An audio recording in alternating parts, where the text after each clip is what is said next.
지금까지 10번에 걸쳐 아브라함에 대해 전해드렸습니다. 오늘은 아브라함의 인생의 마지막 부분을 전해드리려고 합니다.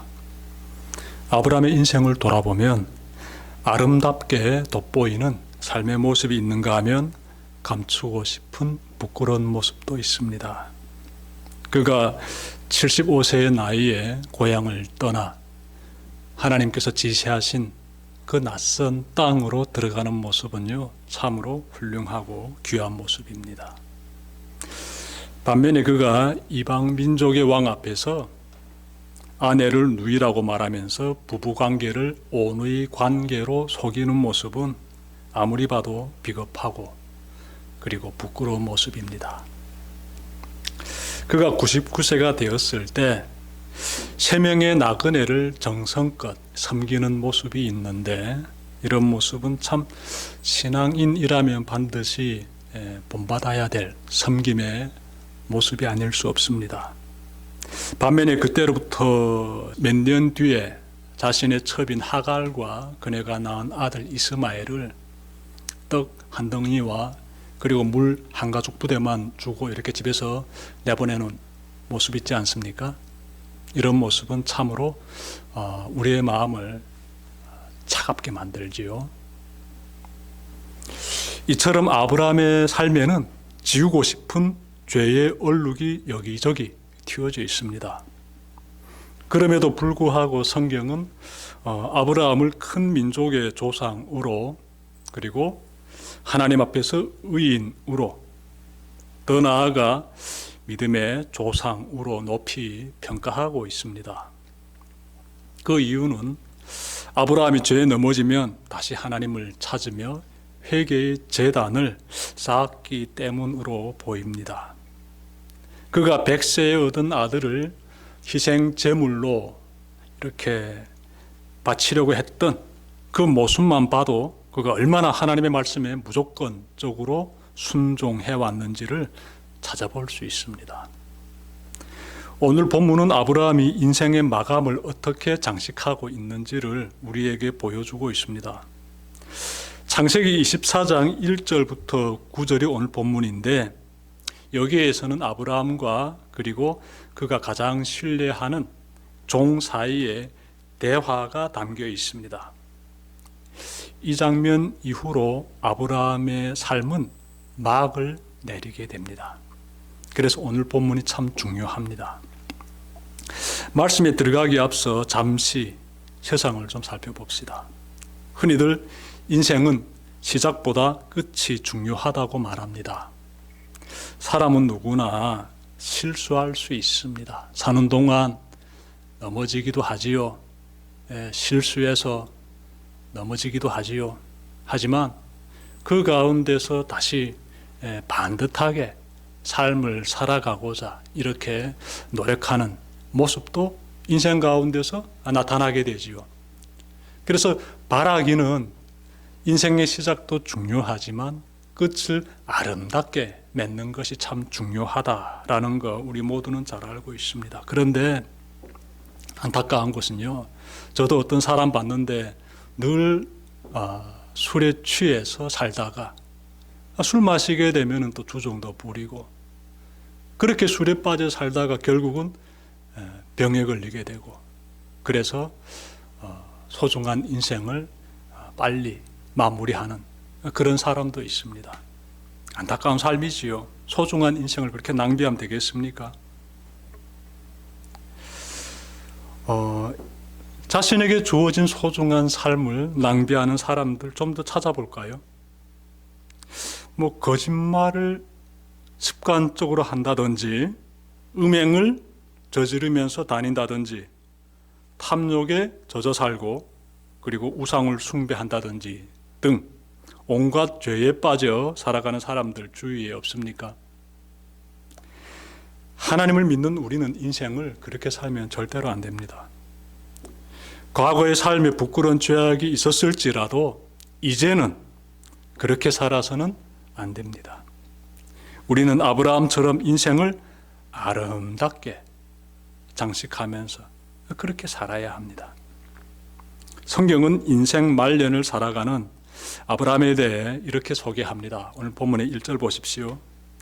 아브라함이 나이가 많아 늙었고 여호와께서 그에게 범사에 복을 주셨더라. 하나님께서 그에게 범사에 복을 주셨더라. 근데 그 앞의 내용은 아브라함이 나이가 많아 늙었고 하나님이 범사에 그에게 복을 주셨다. 예. 무슨 내용이겠습니까? 하나님을 의지하면서 살아가는 그의 인생은 하나님의 복으로서 늘 가득 차 있었다라는 거 아니겠습니까? 그래서 범사에 복을 주셨다. 이렇게 그의 인생을 소개하고 있지 않습니까? 얼마나 하나님께서 아브라함의 인생을 아름답게 이렇게 장식시켜주고 있습니까? 그러므로 아브라함은 복받은 인생을 산 것이에요. 아브라함이 받은 복을요, 세 가지로 찾아볼 수 있습니다. 우선 그가 받은 복은 자손의 복이에요. 그는 100세의 아들을 얻었으며 그 아들이 장차 하나님의 축복의 통로가 됩니다. 큰 민족을 이루게 되지요. 그 아들을 통해서 이스라엘 민족이 탄생하게 되지요. 다음으로 아브라함은요, 물질의 복을 받았습니다. 하여 그는 많은 금과 은을 가지고 있으며 또 많은 가축도 가지고 있습니다. 끝으로 아브라함이 받은 복은요, 앞으로 이루어지게 될 그러한 복이 되겠습니다. 즉 땅의 복이에요. 하나님께서 그에게 가나안 땅을 주겠다고 이렇게 약속하셨지요. 이러한 약속은 수백 년 뒤에 그의 후손을 통해서 이루어지게 됩니다. 이스라엘 민족이 가나안 땅을 차지하지 않습니까? 성경이 아브라함의 굴곡 많은 인생을 아름답게 장식해주는 이유가 무엇일까요? 그것은 한마디로 아브라함이 하나님의 약속을 붙잡고 살았기 때문이지요. 하나님의 약속을 붙잡고 산 사람이 누구다? 아브라함이에요. 그는 하나님의 부르심을 받은 이후로 늘 하나님의 약속을 붙잡고 살았어요. 그가 인생의 마감까지 얼마나 하나님의 약속을 붙잡고 살았는지를 알 수 있는 한 이야기가 있으며 그 이야기가 창세기 24장에 기록되어 있습니다. 오늘 본문이 창세기 24장 1절부터 9절인데 오늘 본문에서 아주 중요한 내용이 나옵니다. 본문에 담겨진 내용을 보게 되면은 아브라함이 자신의 아들 이삭을 장가 보내려고 하는구나.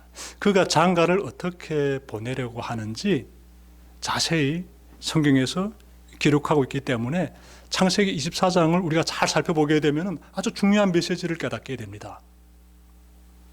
당시 아브라함의 나이는 140세입니다. 연로한 아브라함은 자신의 생전에 아들을 장가 보내려고 합니다. 아버지들마다 가지고 있는 그러한 소원이지요. 내 생전에 자녀가 잘 결혼하는 것이, 그것이 부모의 가장 간절한 바람이 아니겠습니까? 아브라함이 그런 바람을 가지고 있어요. 그는 이를 위해 한 사람을 부릅니다. 그는 평생을 주인을 위해 일해온 충성된 종이었습니다. 2절에서 그를 늙은 종으로만 소개하는데 아마도 다메섹 사람 엘리에셀로 추정됩니다. 왜냐하면 엘리에셀은 아브라함이 자신의 후계자로 점 찍었을 정도로 충성된 종이었기 때문입니다. 아브라함은 이 사람에게 며느리감을 부탁합니다. 아브라함의 부탁이 얼마나 중요한 부탁인지 알게 해주는 장면이 있습니다. 아브라함은 종에게 너의 손을 내 허벅지 밑에 넣어라 라고 말합니다. 이것은 그 정도로 이 부탁은 주인의 뜻대로 행해야 함을 의미합니다. 종이 주인의 요구대로 손을 아브라함의 허벅지 밑에 넣자 아브라함이 그에게 세 가지를 지시합니다. 첫째로 자신의 아들 이삭의 배우자로서 가나안 여성을 선택하면 안 된다입니다. 둘째로 나의 친족 중에서 선택해야 한다. 셋째로 나의 아들과 이곳에서 살 수 있어야 한다입니다. 아브라함의 세 가지 지시에서 그가 인생을 얼마나 멋있게 지금 마무리하고 있는지 우리가 찾아볼 수 있습니다. 이제부터 아브라함의 세 가지 지시를 하나하나 찾아보도록 하겠습니다. 첫째로 아브라함은요, 가나안 여성을 선택하면 안 된다라고 딱 지시합니다. 아브라함의 아들 결혼시키기 프로젝트를 보니까 상식적으로 보게 되면 시원치 않습니다. 왜냐하면 사라가 그에게 낳은 아들은 이삭 단 한 명뿐입니다. 그러니 누가 봐도 이삭의 장래가 참 외롭게도 보이고 또 위태로워도 보입니다. 아브라함 자신이 세상을 떠나면 이삭은 홀로 거친 세상을 살아내야만 합니다. 아브라함이 비록 가나안 땅에서 적지 않은 영향력을 행사하고 있지만 그 영향력이 아들에게도 이어진다는 보장은 없습니다. 이삭은 아버지처럼 가나안 본토인이 아닌 거류민이고 나그네입니다. 그러니 불안정한 삶을 이어가야만 합니다.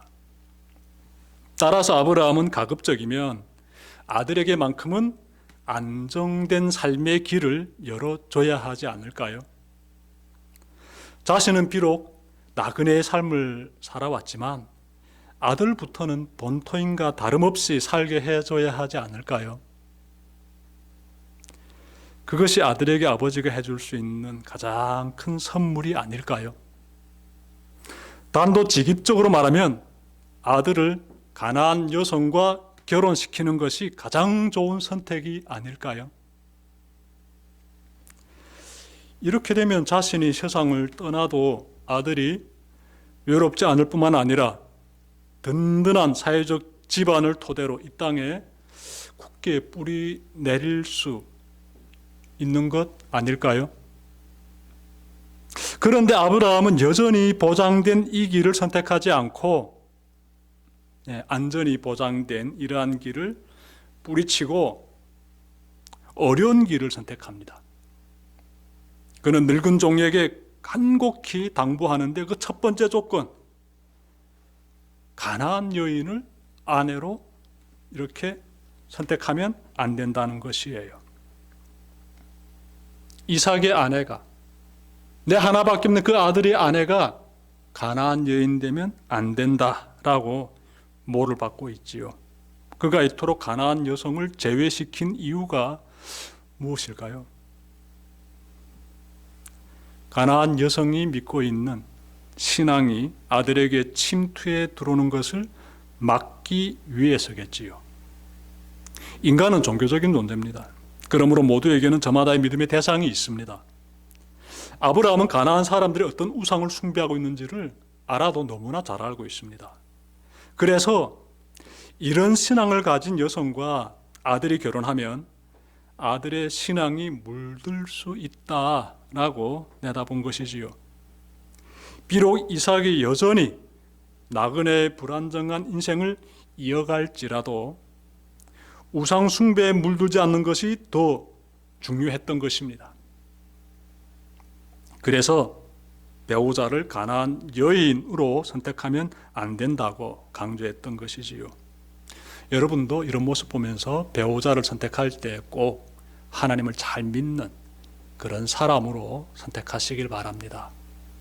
그래야 앞으로의 인생이 보다 더 아름답게 풍성하게 하나님 안에서 잘 이렇게 이어질 수 있습니다. 자, 둘째로 아브라함의 지시 보니까 그는 종에게 나의 친족 중에서 선택해야 한다라고 강조합니다. 나의 친족 중에서. 아브라함은 며느리감을 자신의 가문에서 찾으려고 합니다. 오늘날 같으면 친척 간의 결혼은 있을 수 없는데 당시까지만 해도 가능했습니다. 아담과 하와는 인류 최초의 부부지요. 그들로 인해서 인류가 번성하였다라는 것은 그것은 근친 간의 이러한 결혼을 떠나서는 생각할 수 없는 일이지요.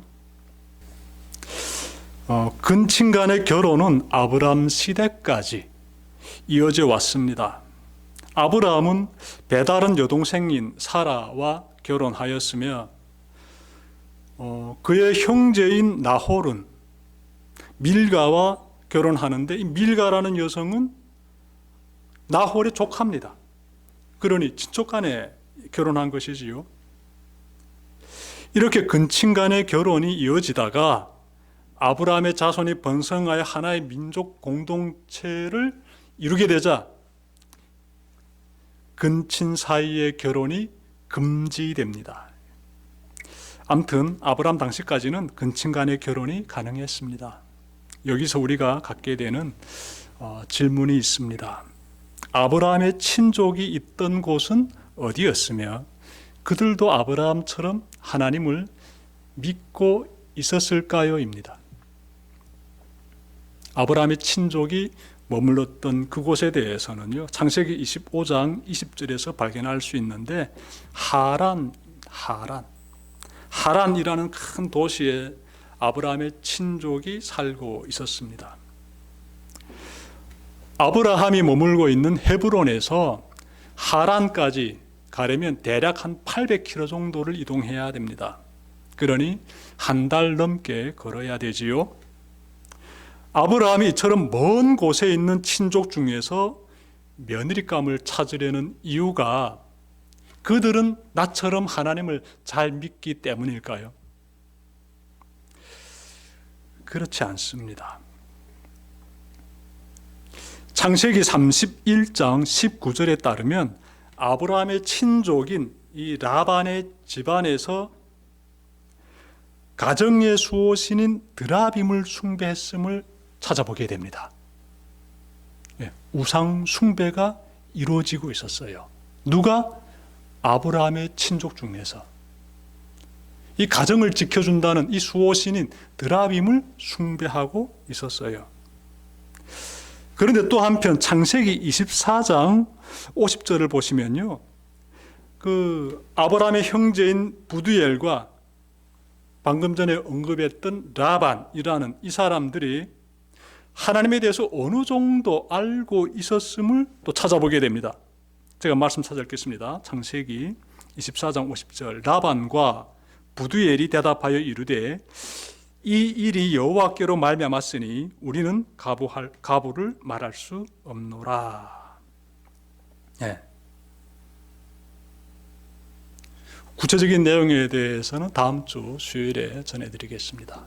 중요한 것은 이 두 사람이 하나님에 대해서, 여호와 하나님에 대해서 어느 정도 알고 있었다라는 것이에요. 그래서 이런 말 하는 겁니다. 이 일이 여호와께로 말미암았으니 우리는 가부를 말할 수 없다. 이것이 좋고 이것이 나쁘다라고 말할 수 없다라는 거예요. 선택권 하나님께 있다라는 것이지요.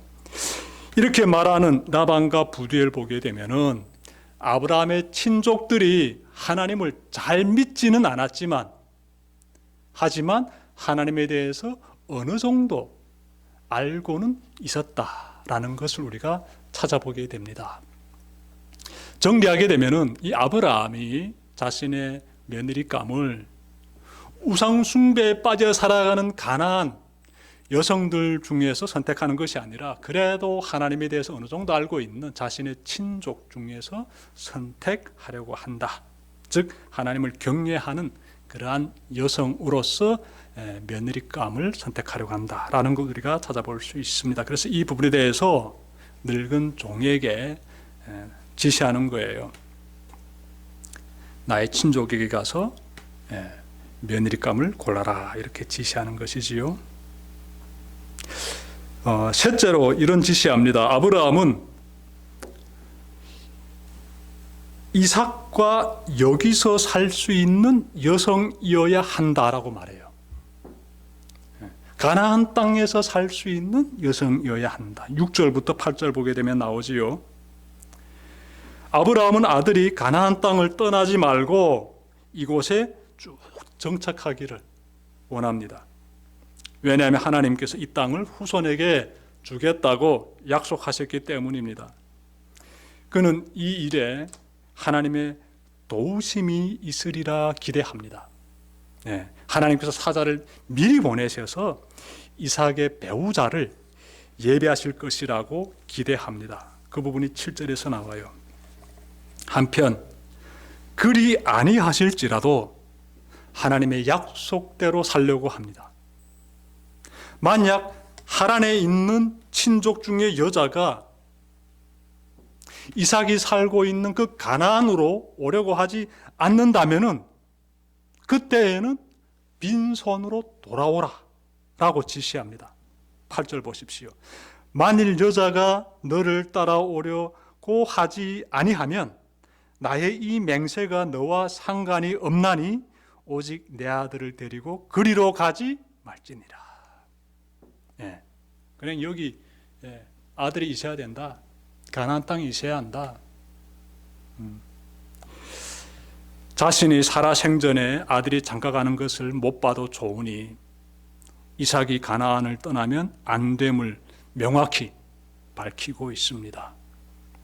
여러분, 이것이 하나님의 약속을 붙잡고 산 믿음의 조상 아브라함의 모습이에요. 얼마나 멋있습니까?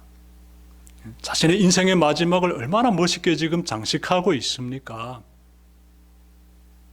당시 아브라함의 나이는 140세, 연로한 노인이다. 인생의 황혼기를 지금 보내고 있는데 자신의 살 날이 길지 않음을 감지하고 있는데 그의 소원이 무엇입니까?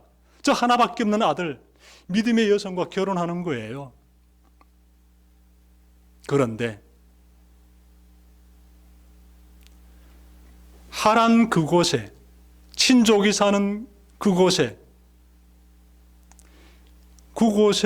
자신이 원하는 그러한 기준에 합당한 며느리감이 없다면은 어떻게 해라? 그냥 돌아오라 라고 말하고 있지 않습니까? 무슨 내용일까요? 하나님께 다 맡겨드리는 거예요. 하나님, 저의 인생에서 내 아들이 잘 장가가는 거 못 볼지라도 저는 하나님께 다 맡겨드립니다. 이 모습이 여기에서 발견되고 있습니다. 그가 그 늙은 종에게 너는 그곳에서 반드시 며느리감을 찾아야 돼. 찾기 전에는 네가 돌아오면 안 되라고 이렇게 모를 박는가 봤더니 전혀 그러지 않습니다. 그냥 돌아오라고. 그런 여성이 없으면 그냥 돌아오라고 이렇게 지금 말하고 있지 않습니까? 이런 모습이 참 귀한 모습이지요. 하나님께 모든 거 다 맡겨드리는 모습이지요. 하나님의 약속은 반드시 이루어질 것이다. 내 대에 아들이 장가하는 모습 비록 못 볼지라도 하나님께서 나의 아들과 늘 함께 하시면서 이삭이 하나님이 되셔서 하나님 자신이 약속하신 그 어마어마한 복을 다 이루어 가실 것이다. 이것을 아브라함이 믿고 있는 것이죠. 그런 마음 가지고 있기 때문에 이렇게 말하는 것이지요. 여자가 너를 따라오려고 하지 않으면 나의 이 맹세가 너와 상관이 없나니 오직 내 아들을 데리고 그리로 가지 말지니라. 이렇게 말할 수 있는 것이지요. 아브라함의 귀한 모습, 자기 인생의 마지막을 정말 그 약속을 꼭 붙잡고 사는 믿음의 조상다운 그 모습으로서 정말 아름답게 이렇게 장식하고 있습니다. 성경 보시게 되면은요, 아브라함이 이 말을 한 이후로 그 다음부터 그가 등장하지 않습니다.